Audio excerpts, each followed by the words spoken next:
Здесь нету дубль 2 или дубль 3. Это не художественный фильм, это не постанова.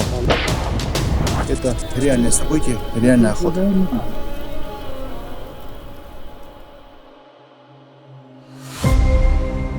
Иран. Древняя и загадочная страна, некогда известная миру как Персия. Великий перекресток торговых путей, пронизанный богатейшей историей и культурой.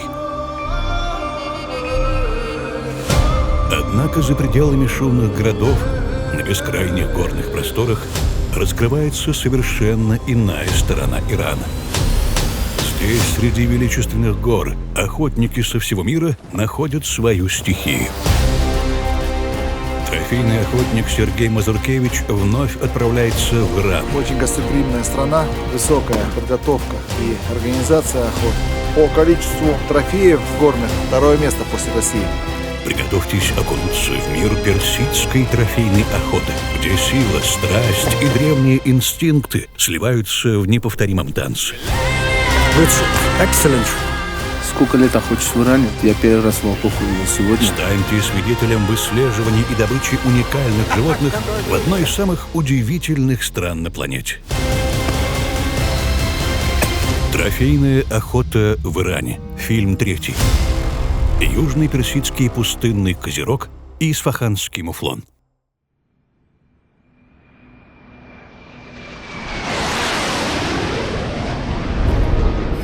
Команда трофейных охотников прибывает в Тегеран, столицу Исламской Республики Иран. В аэропорту их встречает известный аутфиттер Асиф Ильясов. На охоте очень важный момент — терпение.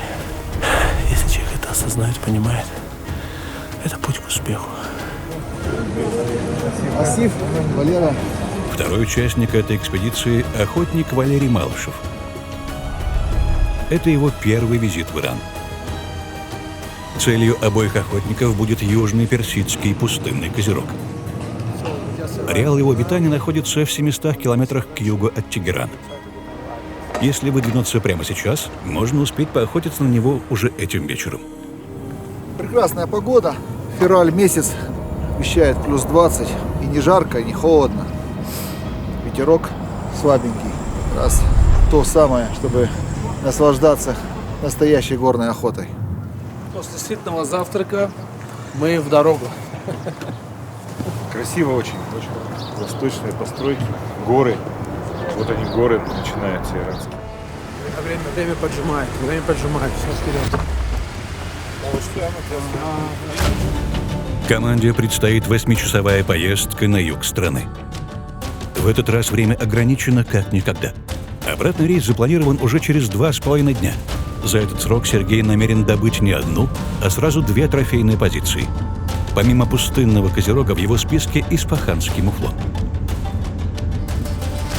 Иран — это очень гостеприимная страна, высокая подготовка и организация охот. Сюда всегда приятно возвращаться. Третий раз по этой причине мы здесь. Мы уверены, что не разочаруемся при любом исходе охоты.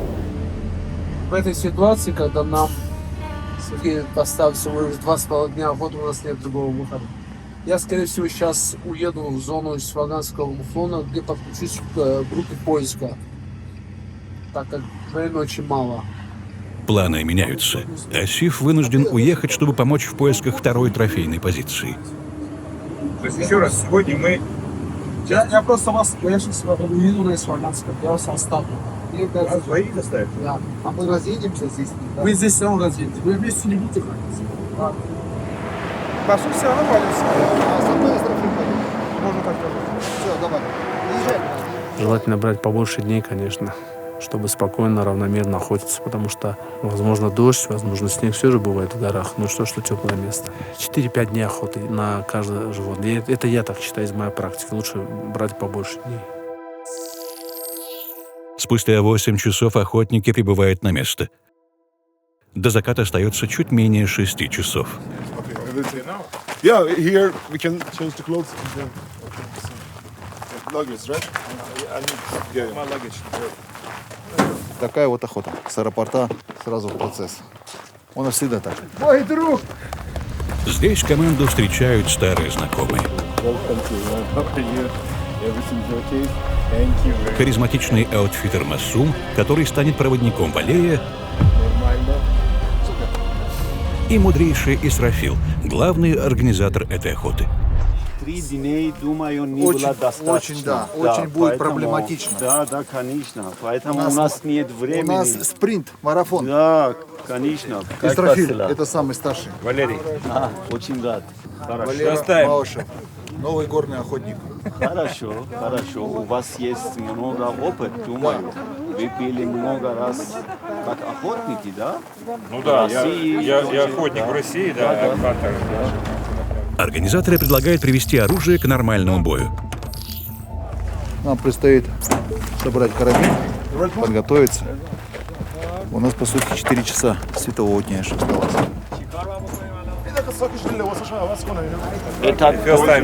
This is the first time that you are here. Definitely you will enjoy. Not only the hunting, also the people, the culture. I mean, will enjoy definitely. Пристрелка или приведение оружия к нормальному бою – очень важный этап.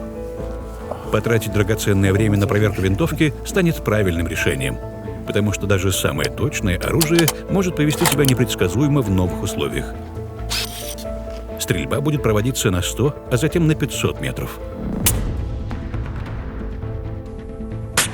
Пару дней назад охотник пристреливал эту винтовку, находясь в 2500 километрах отсюда. Здесь, в Иране, абсолютно иная температура и влажность воздуха. А еще здесь совсем другие высоты над уровнем моря. Эти условия меняют баллистическую траекторию пули. Это заметно уже при стрельбе на 100 метров. 500. А на дистанции в полкилометра эта зависимость будет еще очевиднее.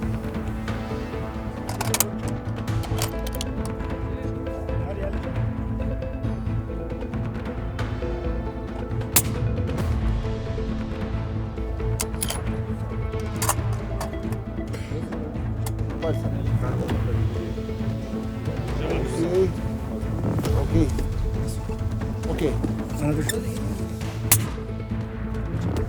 The same egg. Окей. Okay. Finish.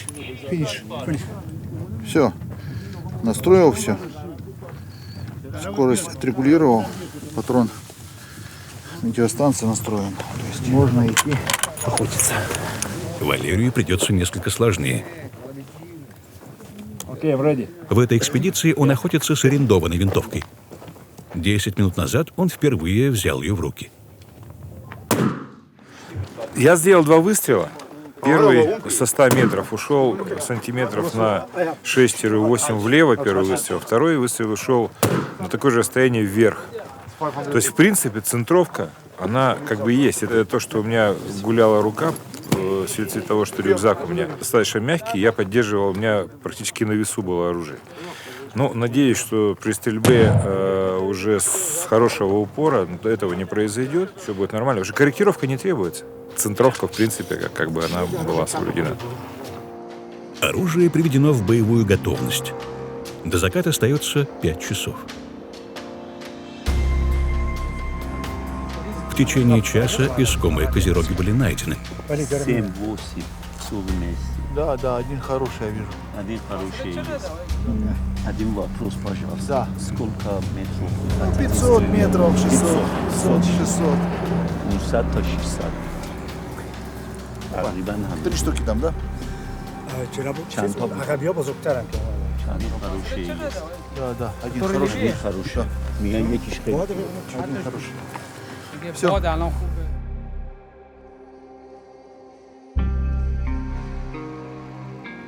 Чтобы не спугнуть пасущихся козерогов, к горе подъехали с другой стороны.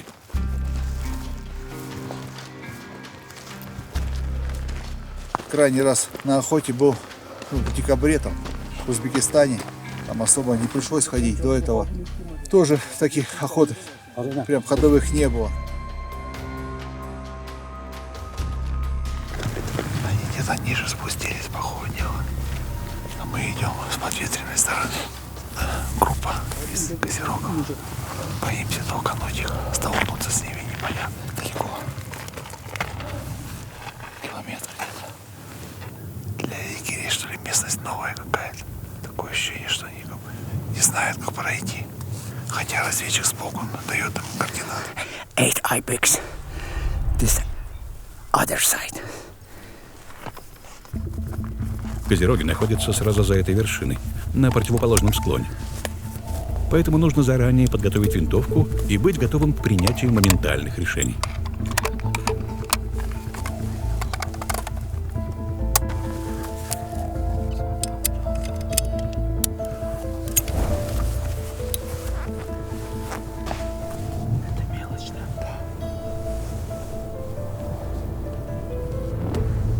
Пока здесь только самки с козлятами. Крупные трофейные самцы находятся в большом стаде, пасущемся ниже. По словам проводников, стадо сейчас направляется к вершине. И совсем скоро козлы должны показаться на противоположном склоне. Отсюда до него около 300 метров.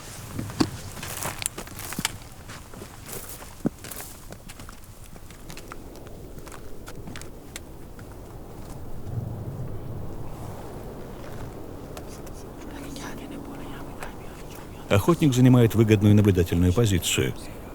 Теперь остается только ждать.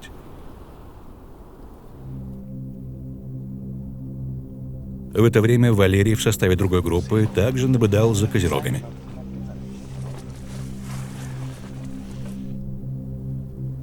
Охота на горных козлов считается сложнейшим испытанием для охотника. Эти животные осторожнее горных баранов. Они обитают на скалах, поэтому подойти к ним гораздо труднее.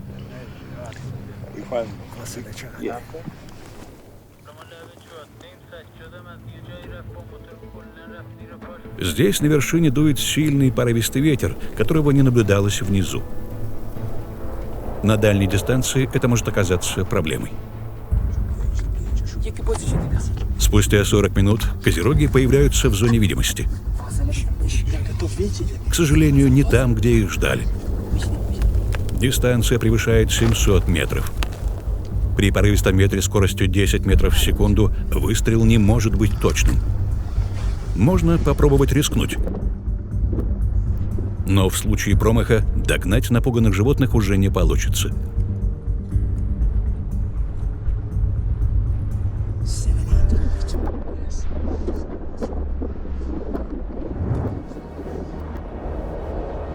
Принято решение отпустить стадо, чтобы позднее подойти ближе.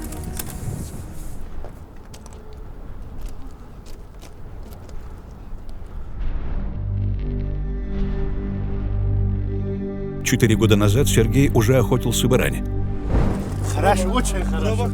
Тогда он добыл керманского барана и персидского пустынного козерога. С бараном все оказалось относительно просто. Я установил 2 рекорда. Самая короткая дистанция, но самый большой наклон. А вот за козерогом пришлось приезжать второй раз. Произошел промах. 740 метров. Мы произвели 3 выстрела, а по законам Ирана после 3 выстрелов охотник уезжает домой. Вернулись в Иран спустя 2 месяца. Целовашки, обнимашки потом давайте. В итоге по всем канонам природосберегающей охоты был добыт великолепный трофей. Старый однорогий самец персидского козерога. Это самый старый, и это трофейный экземпляр. Южный персидский пустынный козерог по сути является эндемиком. Это означает, что ареал его обитания ограничен относительно небольшой территорией. Министерство природных ресурсов Ирана определило эту популяцию в отдельный подвид. Охота на него строго регламентирована. В год выделяется всего несколько дорогостоящих лицензий на добычу. По этой лицензии разрешено добыть только старого самца. При этом охота проводится под строгим контролем представителя государственной власти. Из денег, полученных за несколько таких охот, и формируется бюджет на охрану уникальной популяции. Many animal, ibex that small, big ibex, this valley is down. No time is going to go up for shoot. Risk is ibex is come here, is side by side. Very dangerous, yes. So sorry, my English is very bad. До конца светового дня оставалось менее часа. Егеря начинали нервничать. My friend, go near no position for photo for movie. او خواست من بهش میگم اگه میخواد خیلی یا بگو اگه خواست بگو من بهش میگم همین نیست. Их можно понять. Исрафил поставил им задачу во что бы то ни стало добыть Козерога именно сегодня, чтобы оставить 2 дня на поиски Исфаханского муфлона. 5 часов почти поднимались. Они уходили от нас. И с этой стороны ветер подул. Они ходом уже пошли. Выскочили на это седло. Но он двигался. Я уже как бы понимаю, что у нас в целом на экспедицию очень сжатое время. Сделал маленький косяк.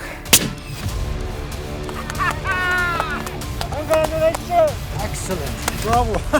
Не дождался нашего оператора Александр, чтобы он поставил камеру. So sorry. No, so sorry. No time is moving. Надо его поражать. Я что-то забыл про тебя. Yeah, yeah. В распадке ветер подул, они почувствовали нас. Пришлось уже последние 100 метров пробежать. Здесь уже не было времени, потому что уже можем видеть дерево. Половина стада уже перевалила через хребет. Эти уже самцы сзади уходили, а молодняк уже убежал через хребет. Здесь не было времени думать. Дистанция 290 метров. Поправка уже была готова примерно. Я понимал, что около 300 метров. So sorry, no time your camera movie. So sorry. This direction wind very bad. This movie go up. В этот раз я не стал ждать. Буквально 2-3 секунды выстрел произошел. Примерно так, как в Монголии.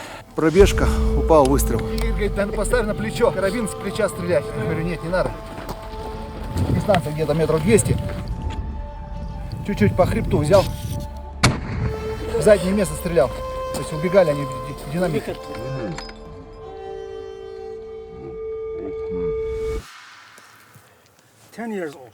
Магарий. Природосберегающая охота состоялась. Можно сказать, что под занавес мы взяли. Репродукционный возраст у него вышел, можно сказать, он весь седой. Видно по нему. Хороший.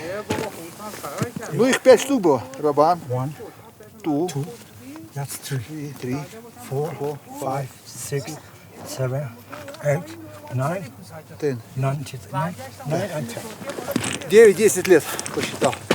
10-й год. Но это хороший. Один рог уже надубомлен у него. Я понимаю чувство поклонников природосберегающей охоты. Всегда хочется, чтобы в фильме присутствовал весь процесс и подход, и отслеживание, выслеживание, преследование, и сам выстрел. Все это, конечно, хочется видеть, но здесь нету дубль 2 или дубль 3. Здесь дубль 1 и все. Вот как получилось, так получилось. Это не художественный фильм, это не постанова. Это реальное событие, реальная охота. Первичную обработку трофея проводили уже при свете фонарей.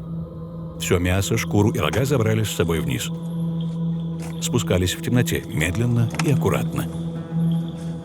Думаю, что фонарик брать, не брать. Ну, фонарик надо всегда брать. Если даже утром выходишь и планируешь в обед вернуться, пообедать на базу, возьми фонарик, пригодится.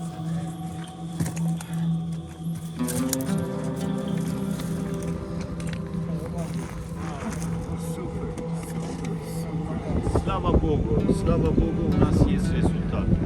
И Валера как? в отеле.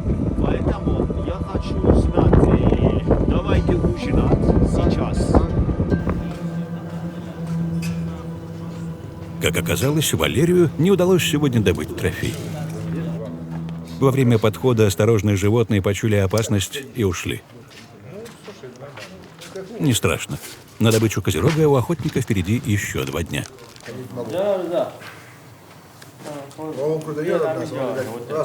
Все дни дует как в трубу. Там 12 метров в секунду, я смотрел. После ужина команда Сергея выдвинется в ареал обитания Исфаханского муфлона. По плану мы должны Сегодня ночью перебраться в ареал питания барана. У нас на него 2 дня.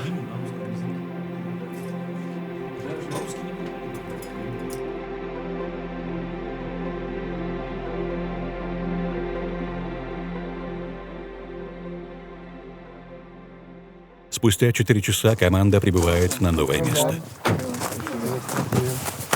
То есть у меня есть очень хорошая информация. Сегодня мы обнаружили 8 самцов. Завтра с утра мы идем на них. В 5 часов подъем, в 5:30 завтрак, в 6 утра мы выезжаем. Хорошо. Вот такой у нас план. Так что сегодня мы провели время с пользой. Отсюда где-то минут 40 дорога займет до них. Договорились, 5 часов подъем. Да. Сейчас кушать будешь? Слушай, чай попью и все. А вещи можно мои? Да, мы сейчас все заберем себе. Да. Проходите. Сейчас все мы сделаем. Информация здесь попроще. Мы тебе комнату подготовили. Мы находимся сейчас здесь. Вся территория уже отмечена. 126 тысяч гектаров. Вот здесь. Значит, на этой территории, вот домик, где мы находимся, завтра мы пойдем вот к ним сюда. Вот они в этой зоне. На всей территории находится 10 егерей, которые расположены везде. Одна группа будет здесь, одна группа будет здесь. Тоже смотреть завтра. Но уже сегодня мы обнаружили 8. То есть мы, получается, завтра 40 минут поедем сюда на тех, кого мы увидели. Хорошо. Но территория, видишь, большая, как бы, но тем не менее. Мы тоже хотим их увидеть. Дело в том, что, смотри, глава вот этого всей территории, что они делают? Они в год выдают, в этом городе живет очень много охотников. Они что? Он их всех знает, только он сам бывший до этого занимался охотой. Он говорит, что мы выдаем 4 лицензии бесплатно городу. И эти охотники разыгрывают в лотерее. То есть кто выигрывает, охотится. Поэтому они сюда не идут, не браконьерничают. Они, наоборот, начинают нам помогать, чтобы никто не забежал. Вот что такая информация. Поспать удалось всего 4 часа. В 5:30 утра охотники выдвигаются в горы.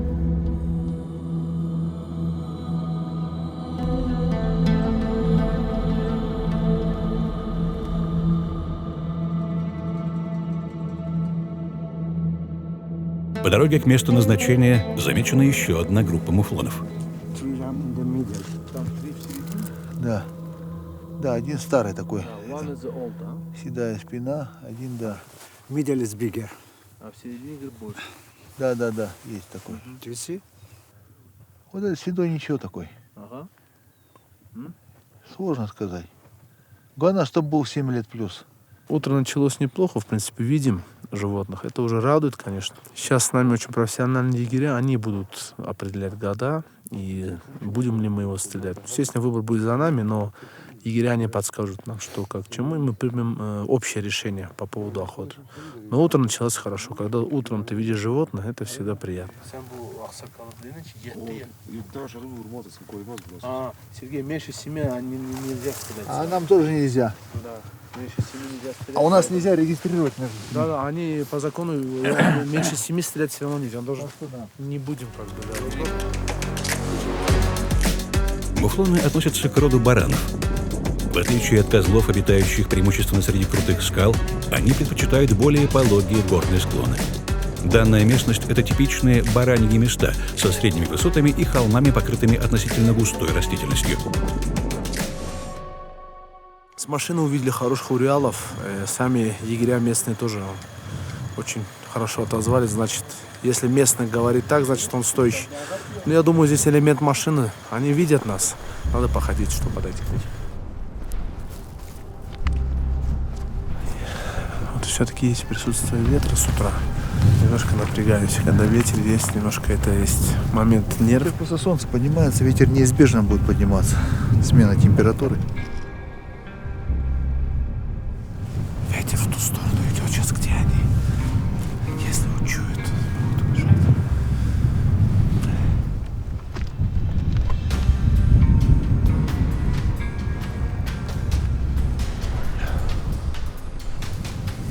Ветер продувает, приходится шапки одевать.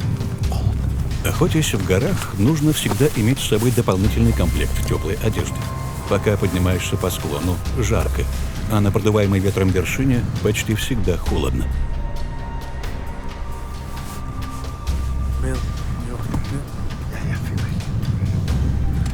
Самки.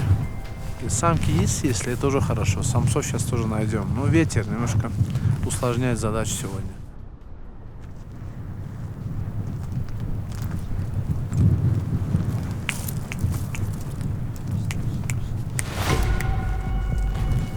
На одном из холмов замечено движение.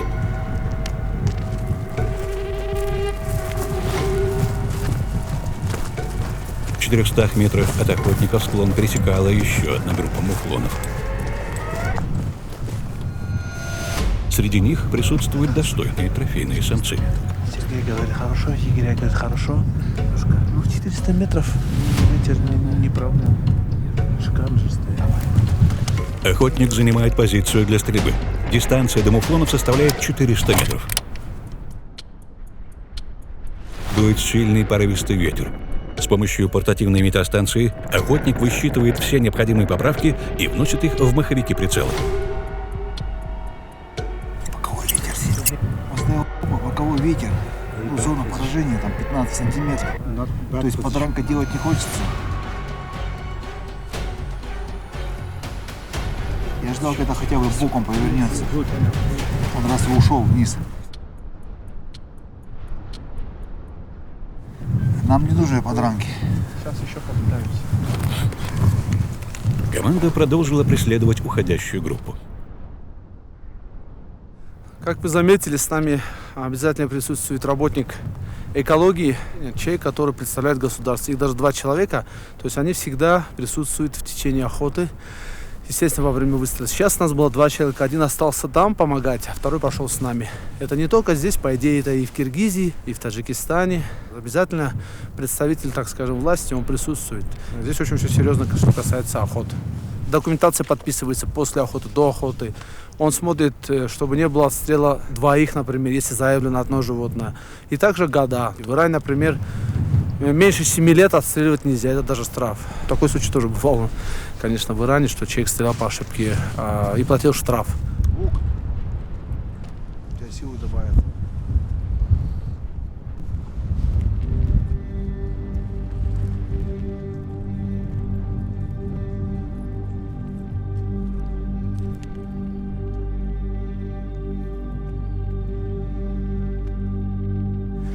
Невысоко, всего лишь 2023 метра.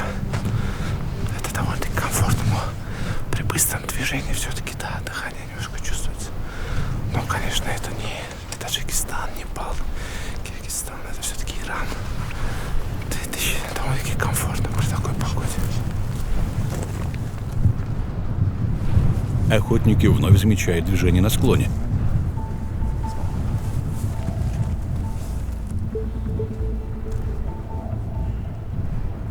Вон один стоит он. Это волк. Да, волк. Так что сейчас в этой зоне находится 2 группы охотников. Давай стрелять. Волк. Здесь сейчас 2 волка. Охота сейчас не получится. Давай стрелять. Сергей, если мы сейчас волка будем стрелять, мы сделаем шум. Да. Тогда мы не сможем на барана, на урана. Я вот сколько лет охочусь в Иране, за лет 10 я первый раз волков увидел. Сегодня я так понял, что Сергей составляет сейчас конкуренцию для волков. И сейчас пошла борьба между иранскими волками и российским охотником Сергеем Мазыкевичем. Там волчиха с волком не легли. Дистанция 600 метров, но если сократить дистанцию до 500 метров, можно было бы обоих положить. Но мы здесь не можем принимать решение. Решение принимает организатор, они сказали стоп, стрелять волков не будем. Егеря просили не шуметь, потому что шансы все-таки есть, но в этой зоне, возможно, сейчас охоту мы продолжать уже не будем. Оказывается, убегали не от нас, мы подумали о том, что ветер, нет, оказывается, они убегали от них.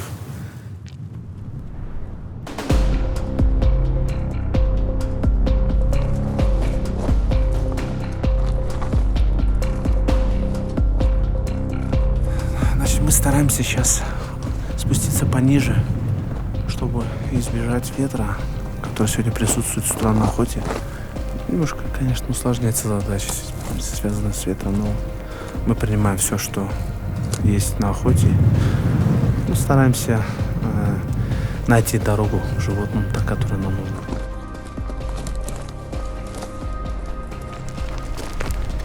И все-таки егерь предлагает продолжить преследование этой группы.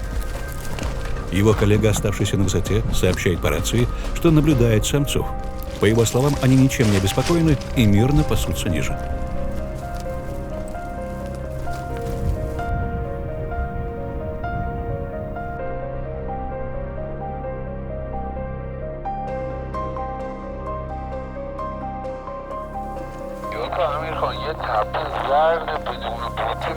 Вы видите, что сейчас идет коррекция охоты, то есть один егерь остался на пике горы, второй, видите, они по рации говорят, общаются, какая ситуация, где находится животное.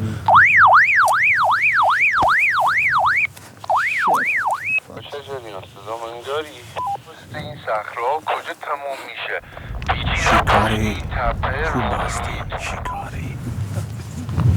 No, many far. No problem. Oui.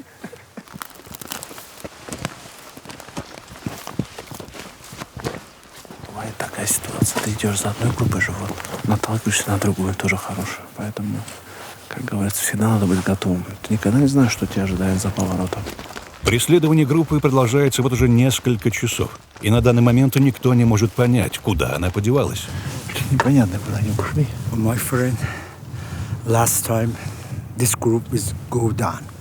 Don't see. Stay here, check. I hope. Пошли, ветер вроде. Нету где-то, может быть, в шпине лежат. Usually this time eating that sleep. Slowly, I hope see you.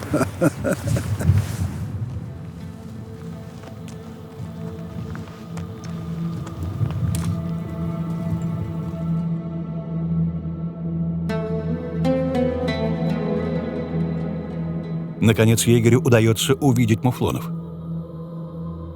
6 взрослых самцов. Нужно действительно иметь особенный талант, чтобы заметить их на фоне склона. Тем более абсолютно неподвижных. Бараны лежат. Надо сейчас все делать медленно и не торопиться. Так как они лежат, мы их первые обнаружили. У нас большое преимущество. Сейчас надо этим преимуществом воспользоваться.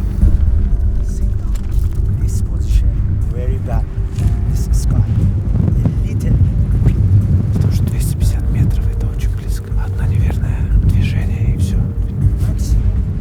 Дальнозоркие муфлоны прекрасно различают малейшее движение. Чтобы не обнаружить себя, нужно двигаться очень и очень медленно. Дистанция составляет всего 250 метров.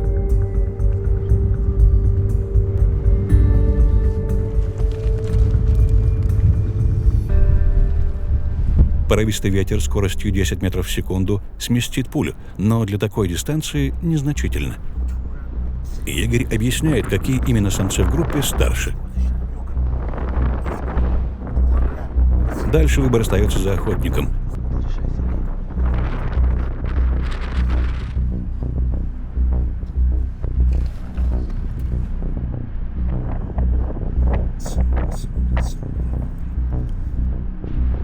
Муфлоны продолжают спокойно лежать. Но лежачие уже стреляют. Мы на охоте. А вдруг он встанет и уйдет, что будешь потом локти кусать? У нас такой случай был в Азербайджане. Женщина с Чехии приехала, очень хороший охотник. Она ждала, пока он встанет. Вот она ждала, а он встал и ушел.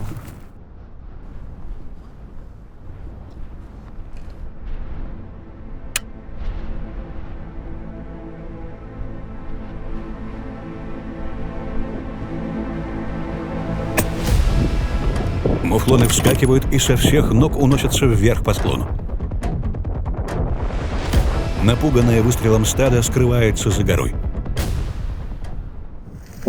Неужели произошел промах? Спустя несколько секунд муфлоны вновь появляются в зоне видимости. Охотник немедленно занимает позицию и успевает пересчитать уходящих самцов. Теперь их 7. Честно говоря, непонятно вообще. На одного самца больше. Скорее всего, он там. Неужели на такой незначительной дистанции случился промах? Принято решение проверить место, где находились муфлоны. Возможно, удастся найти кровь или другие признаки попадания. Несколько месяцев назад на охоте в Узбекистане произошел похожий случай.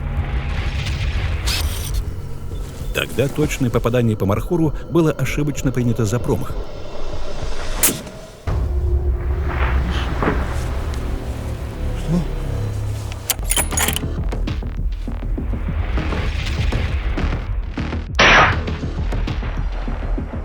Выносливое животное умудрилось уйти с ранением, несовместимым с жизнью. Выше! Спустя несколько минут мархур вернулся на место. Да, вижу.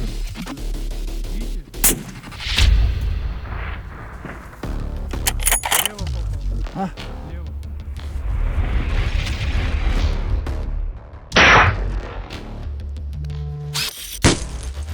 Напуганный вторым выстрелом, он смог пробежать еще несколько метров. А затем сорвался вниз от сильной кровопотери. Готов. Там первым выстрелом попал, видать. Он ушел, полетел. Следов крови обнаружить не удалось. При внимательном просмотре видеозаписи все стало ясно. Пуля прошла выше. 250 метров, около наклона 5 градусов, можно поправки было и не делать. Сверху пуля прошла. Может, то, что он лежачий, может быть, то, что карабин был на весу. Немного дернул при выстреле. Факт то, что 3 часа потеряно. Преследовали, обошли, все по ветру, подошли на 250 метров. Внутренняя 100% уверенность попадания. Промах. Пуля ушла выше. 4 клика выше, 10 сантиметров выше ушло. Еще угол наклона, это еще 12,5 сантиметров. 0,6. Охотник решает проверить маховики прицела. Я уже знал, я вчера 0,6 стрелял так раз. Видишь? Мил стоит. На них стоит неверная поправка. Сергей, Many time. Сергей, вот всему же учишься, получается, да, нахуй? Вот, нужно было, вот. Next time we'll do more. Вот, Every 0,5. time is 250 something new. метров угол наклона. Скорость 855 здесь стоит. На записи с другой камеры видно, что во время выстрела на маховике стоит значение в 1 мил.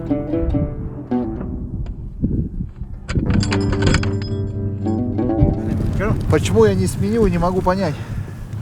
Теоретический фактор, Сергей, нам трудно понять. Причина промаха разгадана.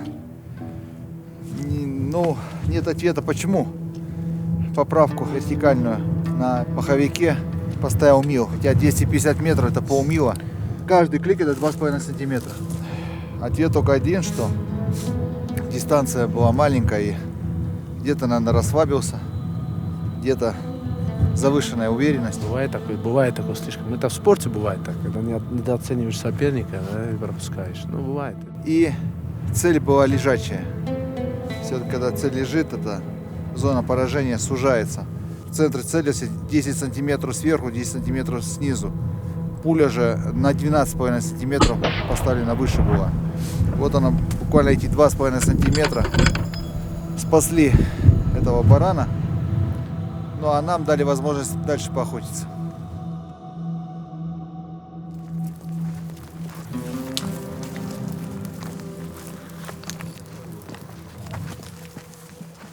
Видишь, какой маленький он, да?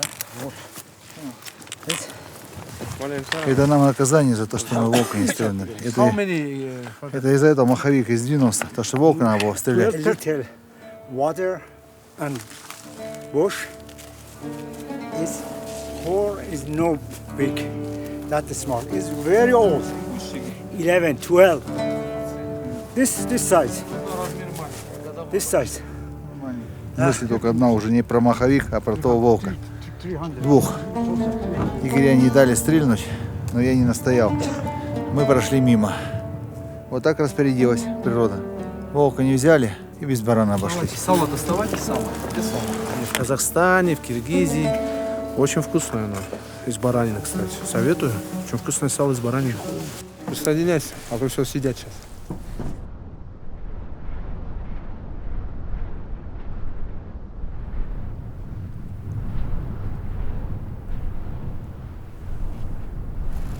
вообще никого. За ветра, видать, где-то забились. Вообще ничего не видно. Вот она цена ошибки. Сейчас бы уже чай пили на базе.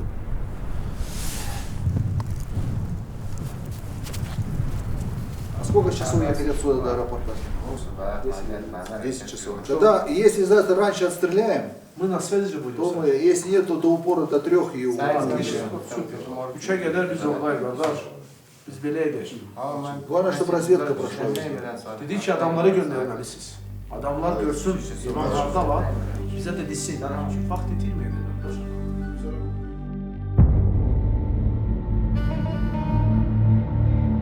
Заключительный день охоты начался очень рано.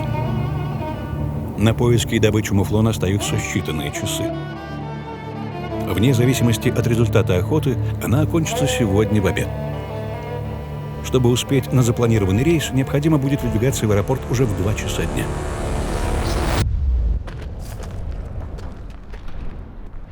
Сегодня 3-й день охоты. Сегодня, да, еще время есть. У нас остался крайний день. Мы запланировали всего 3 дня. Конечно, теоретически можно поменять билеты и продлить себе охоту. Но ведь в этом все и заключается, что есть ограничения по времени, и ты должен в него уложиться. Если продлевать бесконечно, тогда это, то есть нет той цены выстрела. Охота Валерия завершилась благополучно.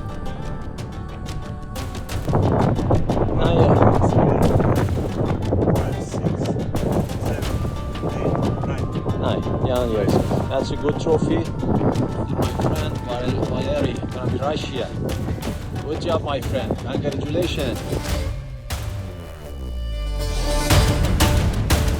За несколько часов команда Сергея прошагала по горам почти 2 десятка километров.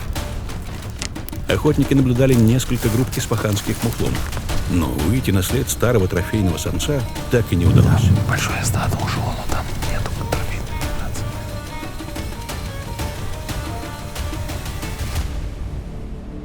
Наше время подходит к концу, потому что по законам Ирана ввоз и вывоз оружия он происходит в определенное время и даты. Даже у нас был план с Сергеем остаться на несколько дней, никак не получается, потому что оружие должно быть вывезено в то время, в те даты, которые было заявлено. То есть, поэтому я всегда говорю, что желательно, конечно, брать побольше дней, как бы ни были люди заняты, какие бы работы ни были. Здесь такие законы, мы не можем их применять. Охоту продлить возможно, а оружие невозможно. Охота завершена.